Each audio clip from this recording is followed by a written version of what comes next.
Mesir Koptik, beda mazhab. Maka Katolik menjajah Koptik. Begitu ceritanya. Orang Koptik Mesir ini merasa terjajah oleh Romawi yang Katolik. Datanglah Islam membebaskan mereka dari penjajahan. Bukunya ditulis oleh Syekh Muhammad Al-Ghazali, gurunya Syekh Yusuf Al-Qaradawi. Makanya Mesir itu masuk Islam tidak dengan perang. Kenapa? Karena mereka merasa dibebaskan oleh orang Islam. Ketika datang Inggris setelah zaman kemerdekaan, datang Inggris bertahan di Mesir.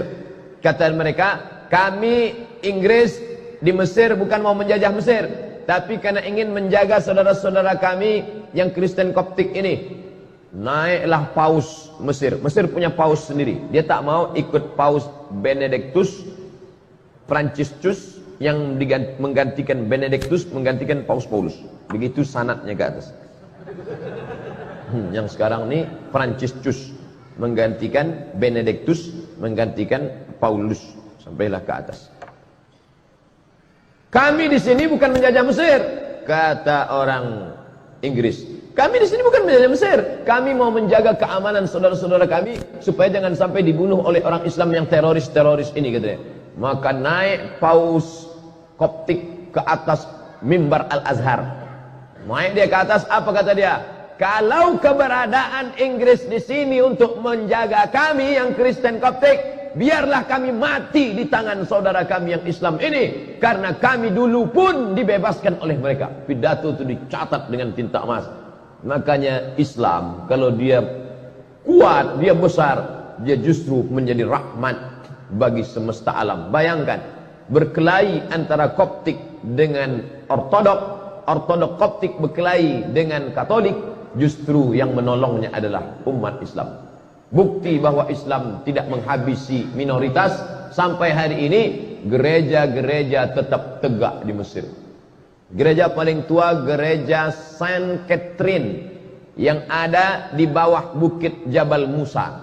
Nabi Musa menerima wahyu naik ke atas, di bawah itu ada satu gereja, gereja Saint Catherine. Saint perempuan suci, Catherine, dia ditekan oleh penjajahan, lari dia buatnya situ gereja. Masih ada sampai sekarang. Saya waktu naik ke atas bukit Tursina, kami tengok, loh kok ada gereja di bawah? Ini gereja Saint Catherine. Seandainya Umar bin Khattab waktu itu mau, bisa diratakannya semua. Itu yang kafir-kafir itu, matikan mereka semua. Nah, mana? Islam pernah berkuasa di India. Beratus tahun Islam berkuasa di India. Orang Hindu masih tetap ada. Kalaulah Islam itu ekstrim, tak ada lagi Sanjay Dutt, Shahrukh Khan, Amitabh Bachchan, udah habis itu semua udah. Islam berkuasa di Indonesia, bumi Melayu, kerajaan Siak Serindapura, Candi Muara Takus. Bukti. Jadi bagi orang-orang yang masih juga mengatakan kami takut kalau Islam dibangkit, nanti Islam akan membunuh kami. Islam, ente kemana aja selama ini? Tak ente tengok bagaimana Mesir tetap tegak berdiri. Maka mereka berbondong-bondong masuk Islam, karena Islam datang membawa rahmatan lil alamin. Lalu kemudian Palestina yang waktu itu dipegang kuncinya oleh Kristen Ortodok, dan Islam menguasai Palestina dengan damai. Dia tak mau menyerahkan kunci ini kepada tentara-tentara. Apa kata pimpinan agama Kristen Palestina? Kunci ini hanya mau aku serahkan kepada Umar bin Khattab. Dia penasaran, mana Umar tuh, aku mau menengok Umar. Kalau mau kunci ini, datang kemari. Umat Islam kalau mau merampas kunci itu bisa aja, tariknya udah. Tapi Umar bin Khattab bijaksana, biar aku yang datang, kata Umar. Datanglah Umar. Dibayangkan si pendeta ini akan datang pasukan berkuda dengan baju besi, dengan tombak. Tunggunya lah, berkedip-kedip mata dia menengok, manalah Umar bin Khattab. Dari kejauhan ditengoknya onta satu ekor, ada dua orang. Yang mana Umar bin Khattab, kata dia. Dua orang ini ganti-gantian. Kadang budaknya di atas, kadang Umar di bawah. Kadang Umar di bawah, kadang budak di atas. Pas ketika mau dekat pintu Baitul Maqdis, giliran Umar di bawah, budaknya di atas. Tengoknya pakaian Umar biasa aja. Disangkanya Umar pakai baju kebesaran, pakai jubah sutra, pakai cincin emas, pakai naik kereta kencana, feodal. Umar tuh low profile. Tengoknya Umar. Yang mana Umar bin Khattab? Ini dia. Ini Umar bin Khattab yang menguasai dari Yaman sampai ke Palestina, sampai ke Mesir itu. Ya, inilah dia. Kata mereka terkejut. Lalu kemudian Umar dipersilakan solat di gereja tempat lahirnya Isa alaihissalam. Silakan Umar solat. Umar tak mau. Solat dia di depan gereja. Ini gereja, solat dia di depan gereja. Selesai dia solat, orang bertanya, kenapa kau tak mau solat di dalam gereja itu Umar? Nanti kalian tengok. Sekarang barulah orang terkagum sama Umar. Kenapa? Bekas sujud Umar solat itu, itulah didirikan masjid sekarang, namanya Masjid Umar bin Khattab, berhadap-hadapan dengan katedral kelahiran Isa alaihissalam. Bayangkan kalau Umar bin Khattab solat di gereja itu, apa yang terjadi? Rata gereja itu jadi masjid. Tengok Umar bin Khattab bijaksana. Begitulah dia. Tapi ada satu api dalam sekam, sakit hati dia. Siapa dia? Ketika Umar bin Khattab membebaskan Persia, Makkah di tengah, Yaman di bawah, Syam di atas, Mesir di kiri.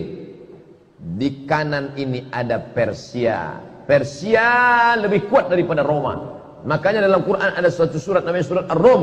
Ghulibatir Rom. Bangsa Romawi pernah kalah. Siapa yang mengalahkan Romawi? Persia. Persia paling hebat. Dan Persia dikalahkan oleh Umar bin Khattab.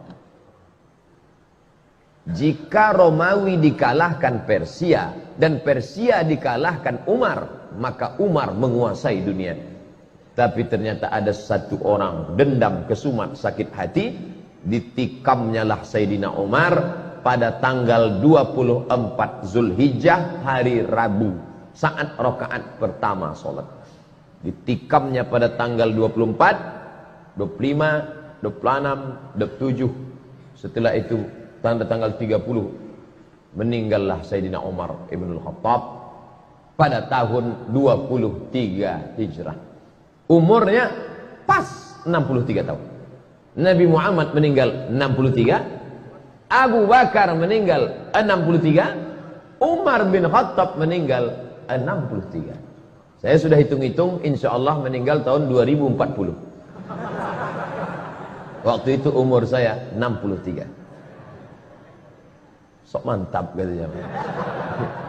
Kalau berlebih bonus. Kalau mati besok, alhamdulillah. Orang Islam tak pernah berduka cita. Allahumma ja'alil hayata ziyadatan lana fi kulli khair. Kalau aku hidup besok pagi, pahala aku bertambah. Masuk ke UIN, mengajar, pahala bertambah. Kalau mati aku malam ini, alhamdulillah. Besok dosa tak ada. Tak lagi mata ni menengok celana pendek. Nah, oleh sebab itu maka Umar bin Khattab pun ditikam, meninggal dunialah dia pada tahun 23 Hijrah. Lalu kemudian dia dimandikan oleh anak kandungnya Abdullah bin Umar bin Khattab. Maka kita ni kalau memandikan kita tu nanti anak kandung kita yang laki-laki. Saya alhamdulillah ada anak laki-laki saya, dialah nanti yang akan memandikan saya. InsyaAllah. Maka Bapak Ibu sekalian, buatlah di Masjid Raya ini pelatihan memandikan jenazah. Yang ikut pelatihan itu anak-anak muda. Ini banyak dibuat pelatihan yang ikut orang tua-tua. Bapak kenapa ikut? Yang mau dimandikan ini bapak. Tak usah ikut. Anak-anak muda itu dilatih. Biar nanti waktu awak mati, dia mandikan kita. Kalau dia mandikan kita, takkan dia ambilnya gayung tinggi-tinggi. Di situ jenazah ayah sudah mau. Tentu pelan-pelan dia, karena ini ayahku dulu. Tapi kalau orang lain memandikan kita, apalagi kita waktu dulu hidup sombong minta ampun. Dia ambilnya semprot dorsmir. Mana Mama Lemon gitu, disiram kayak ke hidung. Makanya latihlah anak awak mandi jenazah. Ibu memandikan anak itu satu hari berapa kali? Mandi pagi, mandi siang, mandi malam, mandi, makan coklat, mandi, tumpah lontong, mandi, makan, mandi. Nah, habis itu ibu mandikan dia satu hari 5 kali. Setahun kali 5, 3 kali 5, 1.500 kali ibu mandikan dia. Dan ibu minta mandikan dia sekali saja. Nah, aku mau kau mandikan aku sekali saja. Mandi apa? Mandi jenazah. Umar bin Khattab bertuah. Yang memandikan dia siapa? Abdullah bin Umar bin Khattab. Yang jadi imam solat jenazahnya Suhaib. Ada orang Romawi, bukan orang Arab. Suhaib Ar-Rumi, orang Romawi yang dulu hijrah dari Makkah ke Madinah. Semua hartanya diambil. Suhaib, dulu kau merantau ke Makkah nih sebatang kara, tak ada apa-apa. Sekarang kau sudah kaya. Kalau kau mau ikut Muhammad, tinggal semua hartamu. Suhaib Ar-Rumi. Apa maknanya? Jangan kita pesankan nanti ambo kalau mati nan menyembayangkan ambo mesti orang payakumbuh. Aku kalau mati nanti maka yang menyembayangkan aku orang dari Mandailing Natal saja. Aden kok isuk kalau mati maka nan menyembayangkan ambo orang dari Yogyakarta. Ambo kok sebenarnya orang awak tapi dadik lama di Jogja. Maka bantu ikolah bahasa ambo. Tidak lagi menengok suku. Jangan lagi ditengok dari mana dia. Suhaib Ar-Rumi bukan orang Arab. Sedangkan Umar bin Khattab orang Quraisy. Tinggi nasabnya. Menantu Nabi SAW, mertua Nabi SAW. Tapi yang memandikan dia siapa? Suhaib Ar-Rumi mu'allaf. Orang Roma yang masuk Islam. Maka lalu kemudian setelah itu bergantilah kepemimpinan Utsman bin Affan. Dimakamkanlah dia di makam yang paling mulia di samping Nabi Muhammad sallallahu alaihi wasallam. Jadi kalau ini kiblat, ini mimbar Nabi, ini mihrab Nabi, ini kiblat, di sini kamar Nabi. Kamar Nabi, rumah Nabi bersama Aisyah 22 meter lebih kurang. Pas di situ kata Nabi, nanti kalau aku mati kuburkan aku, jangan bawa jenazahku kemana-mana. Nahnu ma'asyurul anbiya, kami para nabi nudfanu min haitsu namutu, di mana kami mati maka disitulah kami dikuburkan. Makam pertama Nabi sallallahu alaihi wasallam. Setelah itu Umar bin Khattab, setelah itu Abu Bakar Siddiq, setelah itu Umar bin Khattab. 3 makam. Maka kita ucapkan salam, assalamu alayka ya Rasulullah, assalamu alayka ya Abu Bakr Siddiq, assalamu alayka ya Abu Bakr Siddiq, assalamu alayka ya Umar Al-Faruq radhiyallahu anhu. Kita lanjutkan setelah sholat Isya. Tapi kaji hadis nomor 1 Pak Ustaz, periwayatnya dulu. Habis periwayatnya baru kita masuk hadisnya. Ditikam oleh yang menikam itu namanya Fayrus. Fayrus nama yang menikam. Tapi panggilan kerennya Abu Lu'lu'ah. Lu'lu'. Kalau kita buka kerang, di dalam kerang itu ada permata cantik berkilau, namanya lu'lu'. Yakhruju minhumal lu'lu'u wal marjan. Lu'lu'. Nama anak ibu siapa? Lulu. Bahasa kitanya apa itu? Hah? Yang di dalam kerang itu apa namanya? Mutiara. Lu'lu'. Yakhruju minhumal lu'lu'. Abu Lu'lu'ah. Dia inilah Majusi yang menikam pada tanggal 26 ditikamnya, berdarah 4 hari, meninggal Sayyidina Umar ibn Khattab. Dia minta dimakamkan di samping Nabi Muhammad sallallahu alaihi wasallam. Waktu hidup berkawan, setelah meninggal bersahabat dekat kuburan, meninggal nanti di akhirat pun dalam surga bersama Nabi Muhammad sallallahu alaihi wasallam.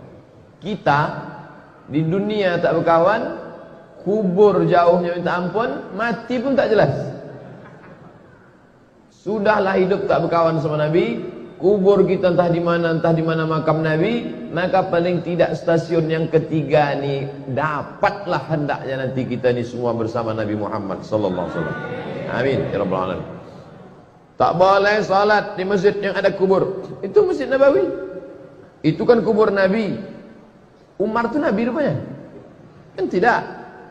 Yang tak boleh itu bacalah kitab. Nah, paling ujung-ujungnya 37 masalah populer. Enggak. Sah buku itu. Al-Bayan lima yushghilul adhan, ditulis oleh Mufti Mesir Syekh Ali Jum'ah. Bedakan antara tiga: salat di masjid yang ada kubur, merubah kubur jadi masjid, atau salat ke kubur. Itu beda, jangan dicampur aduk. Saya bagi tiga: salat di masjid yang ada kubur, salat menghadap kubur, atau merubah kubur jadi masjid. Yang haram itu yang mana? La'anallahu yahud an-nasara, Allah melaknat Yahudi dan Nasrani, ittakhadhu qubur anbiya'ihim masajid, merubah kubur jadi masjid. Itu yang tak boleh. Makam Santo Thomas dirubah mereka menjadi tempat ibadah. Itu maksud hadis Nabi. Ini di bawah masjid ini ada kubur. Mana ada? Meninggal Abdul Somad, dikuburlah, ini makam Abdul Somad.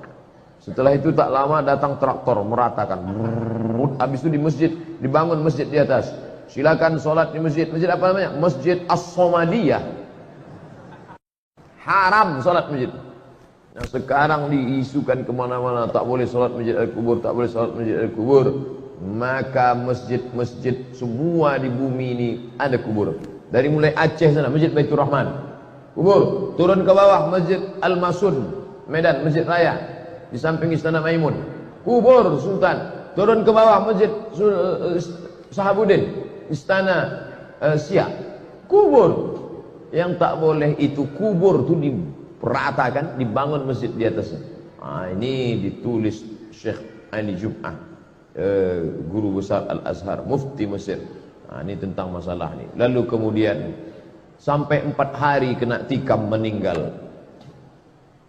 Padahal Umar bin Khattab itu tak ada orang lebih sakti daripada Umar bin Khattab. Tembus juga. Jadi kalau ada orang mengatakan, kononlah putih, Umar bin Khattab. Apa kata Nabi? Lau kana nabiyan ba'di lakana Umar. Seandainya ada nabi sesudah aku, pasti Umar ini jadi nabi. Bagaimana iman Umar? Masalaka Umar fajjan qattu illa salaka syaitanu fajjan ghaira fajjika. Seandainya Umar lewat di suatu jalan, maka setan akan mutar di jalan yang lain. Kalau Umar bin Khattab lewat di jalan Ahmad Yani, maka setan mutar ke jalan Sudirman. Takut dia seperjalan. Kita bersanding-sanding sama setan. Kan jauh dari setan. Tidur sama setan, makan sama setan, WC sama setan. Umar bin Khattab luar biasa, tapi dia meninggal. Apa yang diinginkan Allah? Allah ingin dia mati syahid. Yang menikamnya itu Fairuz Abu Lu'lu'ah. Inilah majusi yang jahat. Ada pula orang membangun makamnya. Makam Fairuz Abu Lu'lu'ah dibangun megah, pakai lampu-lampu, pakai taman-taman. Siapa yang membangunnya? Syiah. Kata mereka ini pahlawan, karena sudah berhasil membunuh orang paling jahat di dunia, yaitu Umar bin Khattab, karena merampas kekuasaan Sayyidina Ali bin Abi Thalib. La haula wa la quwata illa billahil aliyil azim. Tidak ada konflik antara Umar dengan Ali. Tahu tidak? Umar punya istri namanya Ummu Kulthum. Ummu Kulthum. Ummu Kulthum itu anak siapa? Anak Sayyidina Ali. Ali menikahkan anaknya kepada Umar. Jadi kalau ada orang mengatakan Umar dengan Ali itu bermusuh bebuyutan, Pak Ustaz, la ilaha illallah. Bacalah balik. Tidak ada permusuhan antara Ahlul Bait dengan Umar ibn Khattab. Cintanya Ali kepada Umar, dinikahkannya anak gadisnya namanya Ummu Kulthum dengan Umar ibn Khattab. Umar nama, kalau memang benci kita sama orang, takkan kita pakai namanya. Tapi Ali punya anak, dibuatnya 2 kali Umar. Umar Wahid, Umar Sani. Umar Cie, Umar Duo. Saking kan cintanya dia kepada Sayyidina Umar bin Khattab. Dan ketika Umar menjadi khalifah, maka Sayyidina Ali diangkatnya menjadi Watim Pres. Mana pula ada Watim Pres? Agak-agaknya macam itulah. Dewan Pertimbangan Khalifah, Watimfah Sayyidina Ali bin Abi Thalib. Jadi mereka berkawan bersahabat baik. Maka kata Sayyid Muhammad Alawi, Al-Hasani, Al-Maliki, ulama hadis dari Makkah. Kalau kau tengok ada orang berilmu tapi mencaci maki sahabat Nabi, itu adalah khatul ahmar, garis merah. Jangan kau ambil ilmu dari dia. Kalau ada nanti ustaz mencaci maki Abu Bakar, mengejek-ejek Umar, bahkan apa pesan Imam Syafi'i, kalau kau solat tiba-tiba imammu itu Syiah, jangan kau belakang dia, pergi sana cari, tak usah kau solat sama dia. La tusalli khalfa rafidhi, jangan kau solat di belakang Syiah Rafidah.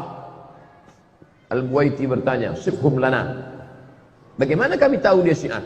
Jubahnya sama, sorbannya sama, bagaimana kami tahu dia Syiah? Man qala inna Aba Bakrin wa Umar laysa bi imamaini fahuwa rafidhi. Siapa yang mencaci maki Abu Bakar dan Umar, maka itu salah satu Syiah Rafidhi.